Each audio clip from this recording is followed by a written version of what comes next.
Over the past several months, a lot of people have been concerned about a second Great Depression happening in the United States with everything going on due to a worldwide pandemic, civil unrest, and other uncertainties in the world. I've been doing a fair amount of research on my end, and what I like to research is what did they actually eat during the Great Depression? So for this video, we're going to be doing an analysis of Great Depression cooking featuring the book CLARA'S Kitchen that was written by a lady in her 90s that features a lot of recipes that she would prepare for her family during the Great Depression. So let's get started now with this video featuring Great Depression cooking. During my analysis of the Great Depression, I happened to stumble upon Great Depression Cooking with Clara, which features Clara, who started her channel at the age of around 92. Her grandson helped her make it, and she made videos till around the age 96, in addition to writing a cookbook. And a lot of the recipes in this cookbook featured menu items that her family would prepare during the Great Depression. They were all very inexpensive to make, but they were still provided nourishment and tasted good, and was just overall comfort and good for morale purposes. So what I wanted to do was do an analysis of all the items and the meals that she prepared with her family during the Great Depression and see if I have a lot of those ingredients in my own emergency preparedness measures, most notably with my pantry items in addition to the stuff that we grow in our garden. I wanted to see if I had some similar supplies so I could use some of these recipes that Clara would prepare with her family way back during the Great Depression. The first video that I saw of Clara's was called The Poor Man's Meal, which basically featured diced potatoes, diced onions, and sliced hot dogs, and it was grilled with various seasonings. And her grandkids seemed to love it, and so she would always prepare it for them. They would always ask for the poor man's meal. So once I saw that one and saw some additional videos that she provided, I decided I was just going to get her cookbook, which you could get at Amazon. I've provided a link in the description box below. So there are 64 recipes in the book Clara's Kitchen. What I did was an analysis of each one of those recipes to figure out what ingredients were used in them, and then I put it into an Excel table and I made various charts and diagrams to help me visualize what kind of items I would need for my emergency preps. And so that's what I'm going to be featuring in this video. There's a PDF document. You can download it by clicking the link in the description box below. It has a detailed analysis of Clara's Kitchen, the recipe book. In the book, she mentions how her family used to eat these recipes over and over and over again. So back then, I imagine she was very sick of them, but as the years and decades went on, they became comfort food for her, which she prepared for her family. Her family is an Italian family, so a lot of the recipes are more Italian as far as pasta. She mentions how they ate pasta all the time, whether it be pasta and beans, pasta and peas, pasta and whatever. They had a lot of pastas in there, which are heavily featured in the recipe book as well. Here are the top 15 ingredients that were used in the book Clara's Kitchen. So number one, we have salt, which is included in 63% of the recipes, olive oil at 44%, pepper at 42%, sugar at 23%, eggs at 22%, flour 19%, Romano cheese at 19%, vegetable oil 17%, butter 16%, garlic 16%, tomato sauce at 16%, pasta also at 16%, potatoes at 14%, onions at 13%, and lemon at 13%. A lot of those items are fairly popular in the emergency preparedness world as far as salt and sugar because they basically have an indefinite shelf life if stored properly. And then some of the other items are things that you could find in bulk at Costco. For example, I recently did a video talking about the bulk items that you could get at Costco or also at restaurant supply stores, such as the olive oil and the flour and some of the other things that were mentioned in there. I was a little bit surprised at some of the ingredients that were heavily used in the recipe book, but were probably a little bit tougher to find. She has eggs in a lot of her recipes, also dairy products, and the Romano cheese. So here's a list of the key takeaways that I got from the book. Clara mentions her top 5 Great Depression survival tips, which I thought was awesome. Those tips were family, have a garden, use and reuse, make your own meals, and eat healthy. These are definitely great tips to live by. Clara heavily stresses that everyone needs to have a garden for growing vegetables. Quote, what we wouldn't eat, my mother would can and preserve for winter. And that's something that, since reading this book, I've started to get into canning, which we're going to be covering in a future video. Clara's family used eggs in 22% of her recipes. Quote, we always had our own eggs, and then sometimes for Sunday dinner, we'd kill a chicken, but that was rare. We needed the eggs. And so that's something that I'm gonna have to look into because we currently don't have chickens. I've always wanted them because I grew up with chickens, but I'm gonna have to talk to my wife about that. Clara's father always bought a 100-pound bag of potatoes, a 100-pound bag of flour, and a large bag of onions. It was expensive at the time, but they were used frequently in their cooking. So in the recipes that you're going to see, they're always using potatoes and onions, and then flour was used for bread because they always had bread available as well. So the key takeaway for me is that in my home garden, I need to have plenty of potatoes, plenty of onions, and then I also need to have a method of making flour using wheat with a grinder. Another key takeaway is that Clara's family never would run out of olive oil. That was very important for their cooking. Again, they were an Italian family, so olive oil is basically used in all recipes. Olive oil is used in 44% of Clara's family recipes. Another key takeaway is to never run out of garlic, which was used in 16% of the recipes. I personally like stocking up on the jarred garlic that you could get at the grocery stores and you could open them up. Although in our garden, we've been planting a lot of garlic lately just because of what we learned from the book. Another key takeaway from the book is to learn how to properly store potatoes and onions. You don't want to have them together, but you want to store both of them, ideally in around 45 to 50 degrees Fahrenheit in a cool, dark place. If you store the onions and potatoes together, it will affect not only the taste, but also the shelf life of each of them. Clara's family seems to focus a lot more on the smaller pastas versus large pastas for a lot of the recipes, including soups. So for a lot of my personal preps, we had a lot of spaghetti-style pastas, but in Clara's book, it's a lot of real tiny pastas, which we're using in a lot of different recipes. So right now I've been boosting up my smaller pastas for our home preps. The only cheese that's mentioned in the book is Romano cheese, which is listed as an optional ingredient for a lot of the different recipes. I was a little surprised to see that because when I go to Whole Foods and buy that Romano cheese, it's very expensive. So I imagine back in the Great Depression, perhaps they had a local dairy or something that they were getting that cheese from, and it's never really listed in the book. But again, Romano cheese was the only cheese used in the Great Depression recipes that she listed in her book.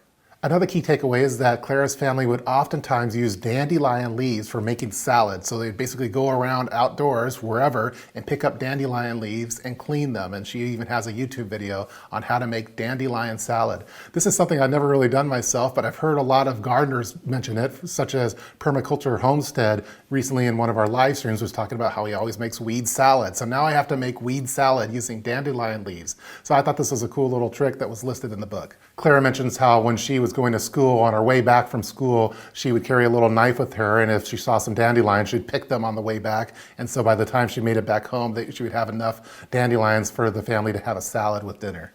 It was basically free, so all they'd really do is add some olive oil, lemon, and salt and pepper, and then they had a salad. Another key takeaway that I got from this book is that you should have a good peeler and a good paring knife.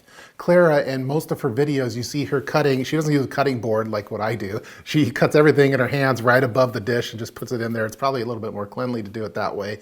I've always used a cutting board. But after reading the book, I made sure that I had a better paring knife than I would previously using because I was previously using a chopper knife. But I found this to be kind of an old school method that I remember my grandmothers doing back in the day when they were alive, as far as cutting it right over the bowl and having them just fall in there. I thought that was pretty cool. Another key takeaway is to make sure that you know how to make bread from scratch. That seemed to be very important in Clara's cooking. For example, for breakfast, they would have coffee with a little bit of evaporated milk and some homemade bread with maybe butter on it if they had butter. There's a lot of great YouTubers out there making homemade bread and featuring it on their channel. For example, Mama Bear Preparedness has a great channel you should subscribe to. She's always making various breads from scratch. So that's definitely a skill that I should be improving upon for myself more regularly. Another key takeaway is that Clara frequently would use tomato sauce in many of her recipes. She actually made a homemade tomato sauce that was kind of a family recipe. She has a video on our YouTube channel, link in the description box below for that. So I have a lot of canned tomato sauce, and so if you're just gonna get one can of anything for your cooking, based off of Clara's book, it would be tomato sauce. This past year, I worked on my urban container garden project, and I had a lot of tomatoes. Tomatoes were actually one of my more successful harvests of this year versus some other ones, which we'll be talking about in a future video.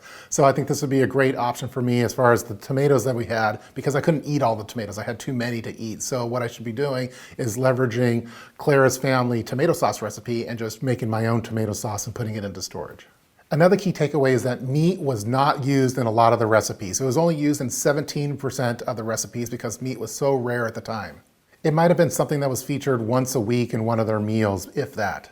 Another key takeaway for me is that all of us preppers should really be investing in canning supplies for canning the stuff that we're growing in our home gardens, because sometimes you have enough harvest where you can't possibly eat all of it yourself. So what you're gonna have to do is can it and save it for later. That was heavily used in this book. Clara's family was always canning the stuff that they couldn't eat at the time. Another thing that I found interesting was that rice wasn't as heavily featured in this recipe book for the Great Depression cooking. Again, Clara's family was Italian, so they featured a lot of pasta dishes. But for us preppers, we're always talking about rice because it has a very long shelf life. You can get it in bulk for a fairly inexpensive price. So I was a little surprised to not see more rice recipes in Clara's recipe cookbook. The next key takeaway for me was in regard to breakfast. So breakfast wasn't a big meal during the Great Depression. Basically, they would have coffee with evaporated milk, and then Ma's bread is what it was called, so just homemade bread that they would have, and that was their breakfast. I was actually a little bit surprised that coffee was so heavily used during the Great Depression. So it seems like even though times were tight, they still had their coffee. In modern times, with everything going on right now with COVID-19, I'm still seeing people go to their local Starbucks, for example, so they still need their coffee, and back in the Great Depression, it seems like they still had coffee then as well. So lately, I've been trying to improve my off-grid coffee making capabilities.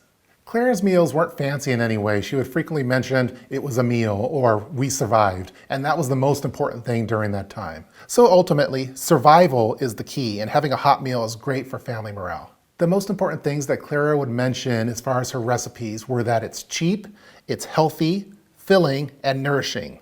So after reading Clara's Kitchen, those are some key points that I want to make sure that I'm using with my own long-term food storage. Again, that they're cheap, healthy, filling, and nourishing. Over this past year, I've done my first attempt at making a home garden, which has had some ups and downs. In the book, there's many different vegetables that are featured in the recipes. So I went through all the recipes featured in the book and figured out which vegetables were most commonly used. Again, Clara mentioned that they were always using vegetables from their home garden. So here are the top 20 vegetables used in Clara's recipes, with a lot of them coming from their family home garden. We have garlic at 16%, potato at 14% of the recipes, onions at 13%, carrots at 11%, celery 9%, basil at 6%, escarole at 6%, parsley 6%, tomato 6%, dandelion leaves were featured in 5%, spinach also at 5%, Clara used bay leaves in 3% of the recipes, cucumbers at 3%, eggplant at 3%, lettuce at 3%, mint leaves at 3%, red onions 3%, rosemary 3%, Swiss chard at 3%, and turnip at 3%. Shortly after receiving the recipe book, I wanted to make the pasta and peas recipe, which sounded like a really convenient and efficient recipe that us preppers should have in our pantry preps. All you need for this recipe are cubed potatoes, yellow onions diced, olive oil, canned peas, small shaped dry pasta, salt and pepper, tomato sauce, and if you have it, Romano cheese. So just set the pot over medium-high heat and saute the onions and potatoes until they become soft and start to brown. Once they have a nice golden color, lower the heat and add the peas, liquid and all. Then you're going to add some warm water, and when the mixture begins to boil, add the pasta. You're just going to continue cooking as long as the directions in the pasta box indicate. So for the last 2 to 3 minutes, just turn off the heat, cover, and let the mixture cook on its own heat. Clara would then add salt and pepper to taste, and if it was too bland and you wanted to add more flavor, they would add tomato sauce. This is a very simple recipe, but I found it quite filling. My wife and I like having a little spice in our food, so we added sriracha sauce to this recipe. This recipe is pretty awesome because it's so cheap, it's really filling, and it's nourishing. Assuming that you already have potatoes and onions from your home garden, you could basically make this for less than $2 to serve a family of 4. I thought it was a blast making this recipe of pasta and peas, which Clara mentions that she ate all the time during the Great Depression. Clara passed away at the age of 98 years old back in 2013, but her memory lives on in her YouTube videos, her book, and the many lives that she touched along the way. She retired from making videos after her 96th birthday. Her last video was of her family's special tomato sauce recipe, which you should definitely watch. At the beginning of it, she states, "Thank you everybody, this is my last show, I'm pretty damn old," and then laughs. I hope that someday if I make it to that age, I could end the Urban Prepper in a similar way. Hey everyone, this is the Urban Prepper. This is my last video. This is my Altoids Kit version 27. Let's get started. Hopefully by that time, Kid Prepper and Little Miss Prepper will have taken over the family business as the next generation of Urban Preppers. That's going to do it for this video featuring my analysis of Clara's Kitchen, wisdom, memories, and recipes from the Great Depression. I hope that you guys enjoyed watching it. Again, we're living in crazy times right now, and a lot of people are concerned about a second Great Depression. For example, if you were to go on YouTube right now and search Great Depression, SHTF, or something like that, you're going to see a lot of doom and gloom videos. To be honest, I rarely watch those type of videos because I find them to be a little depressing and I want to keep my thoughts positive and moving forward. However, there are some valuable lessons that we could learn from what happened in the past. So the next time that you find yourself a little down and out and searching for things with regard to the Great Depression, I suggest flipping over to Clara's Kitchen, Great Depression Cooking, and watching Clara. I guarantee that she will touch your heart and inspire you with your long-term emergency preparedness planning. So in closing, let's all try to remember those top 5 Great Depression survival tips that Clara mentioned. And those were family, have a garden, use and reuse, make your own meals, and eat healthy. In the end, it's all about family and survival, and that's what it's all about. So I've provided multiple links in the description box below, including a PDF that has a lot of the data that was mentioned in this video. I provided a link to Clara's Kitchen, the recipe book, in the description box as well. I highly recommend that you purchase it. Also, make sure that you check out Clara's YouTube channel, Great Depression Cooking. I hope that you guys enjoyed watching this video featuring Clara's Kitchen, an analysis of Great Depression cooking from this recipe book. So leave your comments below in the comment section and stay tuned for more videos. See you guys next time.